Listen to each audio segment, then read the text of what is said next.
Am I the a-hole for not lying to my son after he was told his mom cheated on me with his stepdad? When my ex, 30 female, was pregnant with our son, 11 male, she cheated and left me for another guy. She even tried to put him on the birth certificate, which led to DNA testing and a 3-year-long custody battle, during which she and her now husband did everything they could to try and take my son from me. Because of the cheating, the attempts to keep me out of my son's life, and the many lies told even to CPS about me, there is no civil or co-parenting relationship between us. We always sit apart at events for our son. We communicate only through a court-assigned app, and third parties handle custody exchanges. That's just the way it has to be. 2 months ago, my ex's mother, who has a rocky relationship with her, told our son that his mom cheated on me with his stepdad. After hearing this, our son brought it up to his mom and stepdad and told them he wished he never had to speak to them again. He said his stepdad is no longer his stepdad. He's completely pulled away from them. My ex mentioned this via the app, and I spoke to our son when he came home to me. We share 50-50 physical custody, 1 week with me, 1 week with her, on rotation. Anyway, I talked to my son, and he told me his mom and stepdad always act like the stepdad is better than me, and that they'd get annoyed he only called me dad and his stepdad by his first name. Finding out about the cheating made everything worse and made him really mad. He said he never liked his stepdad, which I was already somewhat aware of, and now wished he would just go away. He was upset his mom would cheat and then say all this stuff about his stepdad being a good dad to him. I told him I didn't want him to dislike or hate anyone because of me, but I wouldn't force him to like or love someone either. I asked how he'd feel about talking to someone to help process this, and he said he'd be okay with that. So I got him signed up for therapy. He hasn't started yet. My ex later quizzed our son during her week and then got mad at me for not lying to him or denying the cheating. She told me it wasn't fair to use it against her when I wasn't even the one who told him. Her mom did. She said I shouldn't ruin my relationship with my son over her actions. I got one rather long message from her through the app. Then she confronted me outside my house while our son was with her. She told me that a good father would put his son's best interests above his own hurt. I don't think she's right, but I know I may be too close to this to be objective. So, am I the a-hole? Now for the top comments. LOL, did she think you were going to take this to your grave? It would have or should come out eventually, perhaps when he was older. But that's not your fault. You sure as heck shouldn't have lied for her once the cat was out of the bag. Not the a-hole. Yes, although I never would have told him myself, but I never intended to lie if someone else did either. Not the a-hole. You are putting your son's best interest first by getting him a therapist that will help him deal with all the crap she, not you, put him through. OP still have time later to verbally drop something like, not my personal problem that putting my son's interests does not benefit you nor a side piece turned husband in any form and way. Not my fault your mom told our son the truth. Direct your BS and anger at her, not at me. Not the a-hole.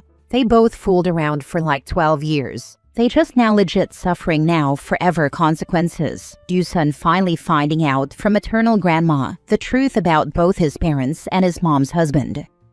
Not the a-hole. It took 11 years, but they finally caught up with the F around. I agree. She would have thought of the consequences of her actions before she did them. Not the a-hole. And the cheating is secondary. She should really quit while she's ahead. Her son doesn't know that she tried to keep his dad out of his life for 3 years. She should take that as a win. Tell him she wishes she exited the relationship with his dad differently and stop bashing someone he loves. Next story. Am I the a-hole for refusing to allow my stepdaughter to use one of my cars and telling her to get a job and buy one instead? My husband and I have a 5-year-old son together, and he has an 18-year-old female daughter, Sally, from his previous marriage. Sally is an entitled, manipulative young lady who has spent her entire life milking the child of divorce card in order to make her parents feel bad and give her everything she wants.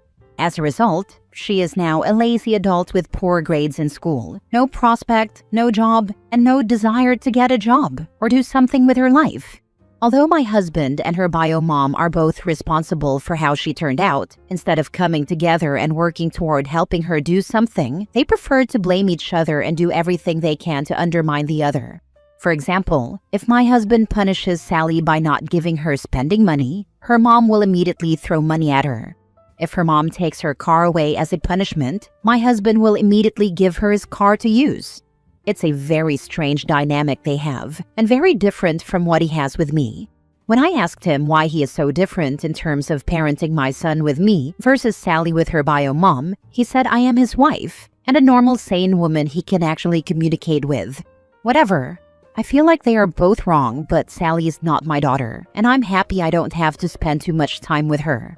Now that summer break has started, Sally has the most important problem in the world. Her car broke down and she needs one to use this summer to go places, meet her friends, go to parties, etc. Her mom is not willing to give her car because she needs it for work. My husband needs his car to go to work, and neither of them is willing to buy her a new one. So Sally, the genius, found the perfect solution and asked me to give her one of my cars.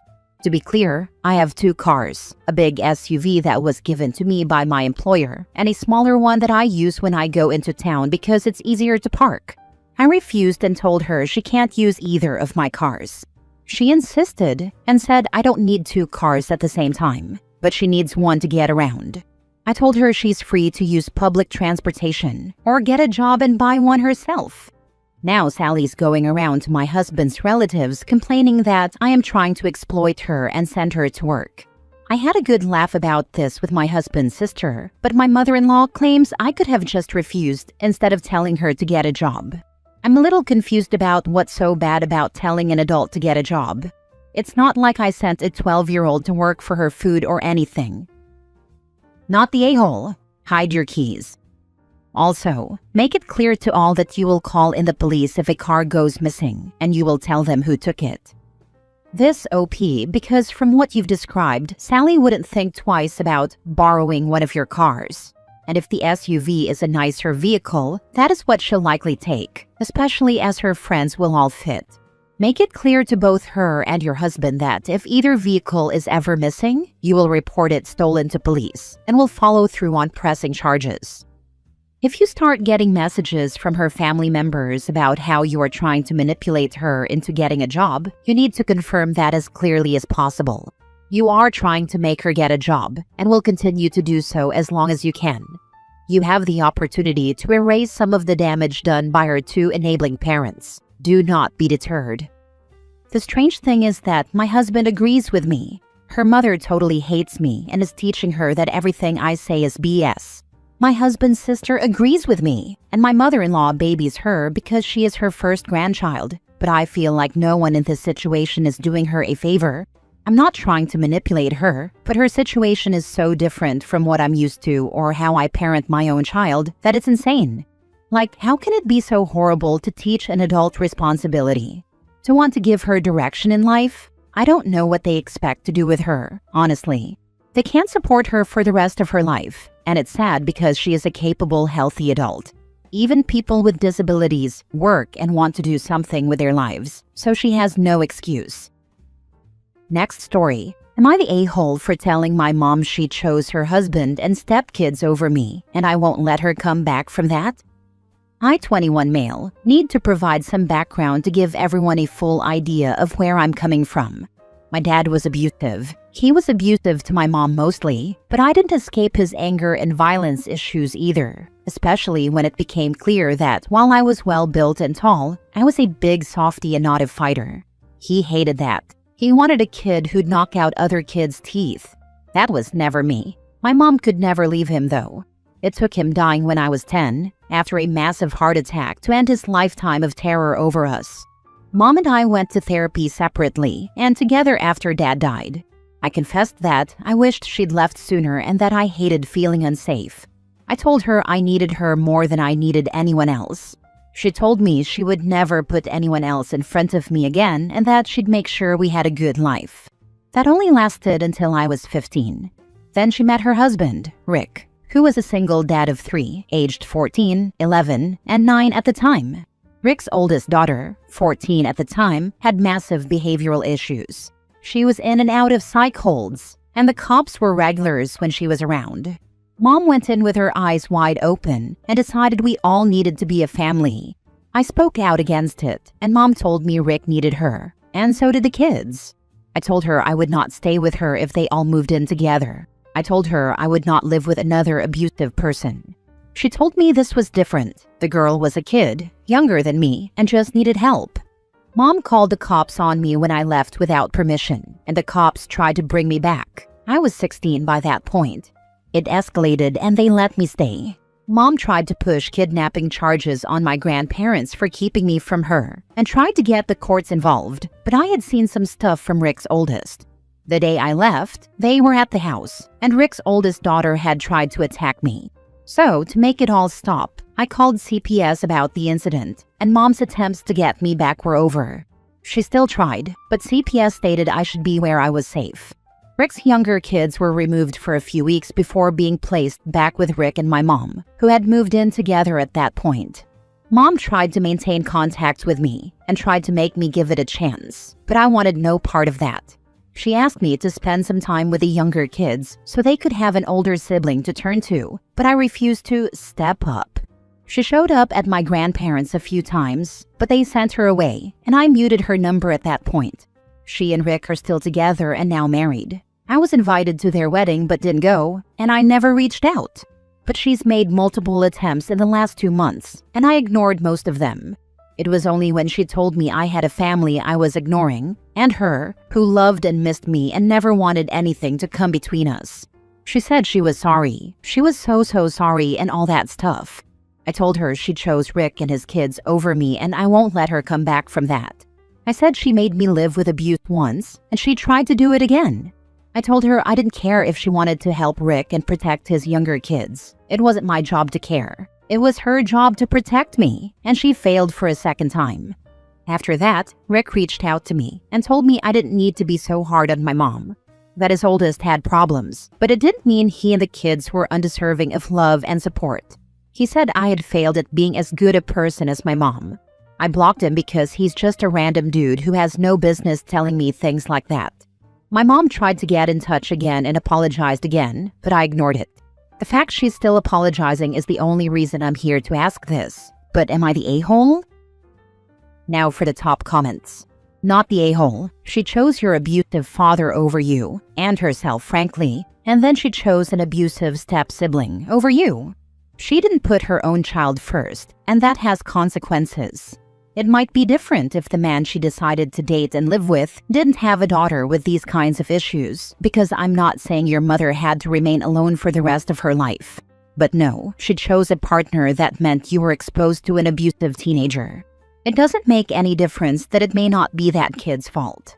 You already had trauma from previous violence.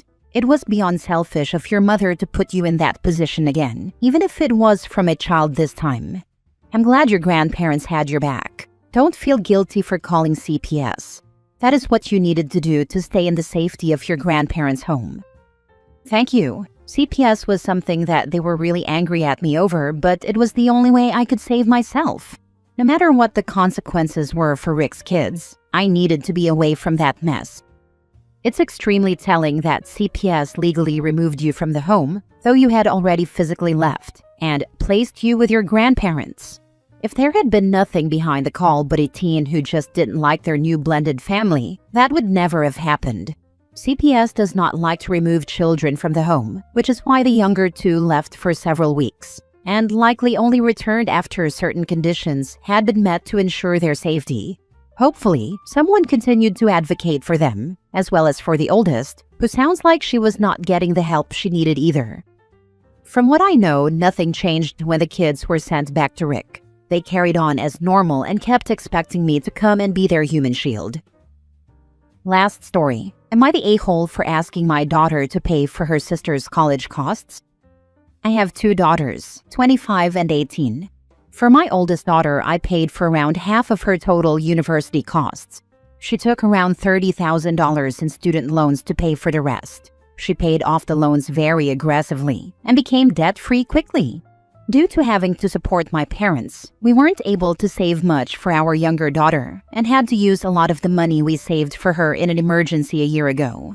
But she still doesn't qualify for financial aid, so she plans to go to community college for the first 2 years, then transfer. We're still not in a great position financially, so what I decided was to ask my oldest daughter. My oldest has a pretty stable job and earns quite a lot in a pretty low cost of living area, so I asked her if she could contribute to some of the funds considering I paid for part of her university, which helped her become debt-free fast. She was originally hesitant at first, but then agreed to cover all the costs for the 2-year community college. This would let me save up to at least pay for some of the fees after she transfers to a state university. I have around $10,000 saved up for her. I hope to bring that number to at least $15,000 to $20,000 so I can pay some of her tuition when she transfers. Now, when my husband found out about this, he got mad and told me it's embarrassing to ask a 25-year-old for money and that we should have either made the youngest take out loans or tried to contribute a bit more. Am I the a-hole? You're the a-hole for not discussing something like this with your spouse. Her daughter is not obligated to pay her younger sister's bills, only if she wants to. This is really embarrassing. Honestly, I was kind of wondering if they were going to approach it as a loan, like that parents would pay back. Nope. Sounds like overall just asked for the money up front.